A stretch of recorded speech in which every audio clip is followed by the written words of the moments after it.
चला तर आजचा मेन्यू आहे पचाडी, बिराकाया पचाडी, म्हणजेच बिराकाया म्हणजे दोडके. तर पहिल्यांदा दोडक्याच्या शिरा काढून घ्यायच्या आहेत आणि साल काढली नाही काढली तरी चालेल, तुम्ही तशीच ठेवली तरी चालेल. आपल्याकडं तर सालीची सुद्धा चटणी बनते आणि ती खूप छान लागते. इकडं पण तसंच साल टाकतात पचाडीमध्ये आणि सालीची पण चटणी बनते इकडं पण. आणि दोडक्याचे तुकडे करून घ्यायचे आहेत बारीक. आणि पचाडीसाठी आपल्याला चिंच पण लागणारच आहे.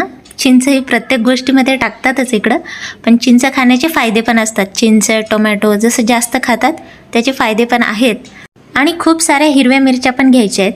आपण याच्यात आंबट टाकलं तरी पण पचाडी ही तिखट झणझणीतच असते. पहिल्यांदा कढईत थोडंसं तेल टाकून त्यात चणा डाळ फ्राय करून घ्यायची. त्यानंतर त्यात टाकायची उडीद डाळ.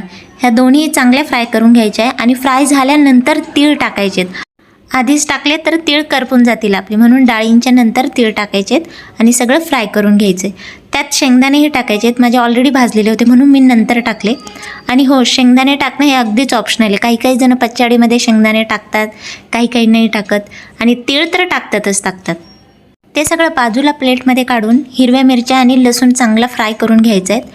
आधीचं जे कढईत तेल असतं ना त्याच्यातच लसूण आणि मिरच्या भाजायच्या आहेत आणि यातच आपला दोडका किंवा बिराकाय जाणार आहे आणि ते पण चांगलं फ्राय करून घ्यायचं आहे.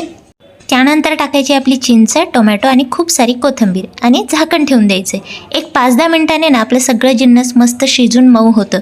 हे सगळं थंड होऊ द्यायचं आहे आणि सगळं एकत्र ग्राइंड करून घ्यायचं आहे. मग आपली रेडी होईल पचाडी. आणि वरतून फोडणी टाका अथवा नका टाकू. जशी दोडक्याची पचाडी असते ना तसेच दोसाकाय पचाडी, दोंडाकाय पचाडी सुद्धा असतात, म्हणजे तोंडल्याची. आणि दोसाकायला काय म्हणतात मला माहीत नाही आहे, पण हो, बिराकाय पचाडी तुम्ही नक्की ट्राय करा. खरंच खूप टेस्टी बनली होती आणि तिखट झणझणीत ज्वारीच्या भाकरीसोबत सुद्धा खूप छान लागते ही. आणि हे बघा, असं इकडं फोडणीचं डायरेक्ट पॅकेट मिळतं किराणा दुकानात किंवा आठवडी बाजारात, आणि मग तेच घेऊन डायरेक्ट फोडणी द्यायची. आणि त्यात तेच सगळं असतं: जिरे, मोहरी, चणा डाळ, उडद डाळ आणि लाल मिरच्या. कारण इकडे भाज्यांची फोडणी असो, चटण्यांची फोडणी असो, हे जे जिन्नस आहेत ते ठरलेलेच आहे. आणि बघा, बिराकाय पचाडी झाली की नाही टेम्पटिंग अगदी, आणि चवीला पण तशीच झाली होती. आणि आज माझा मुलगा म्हणत होता की मी रिॲक्शन देणार की कशी झाली आहे पचाडी म्हणून. पचाडी तिखट झाल्यामुळे मी थोडीशीच वाढली आहे. आणि हो, पचाडी दही भात सोबत सुद्धा खातात, म्हणजे भातावर दही टाकून आणि सोबत पचाडी असं कॉम्बिनेशन सुद्धा खातात इकडं.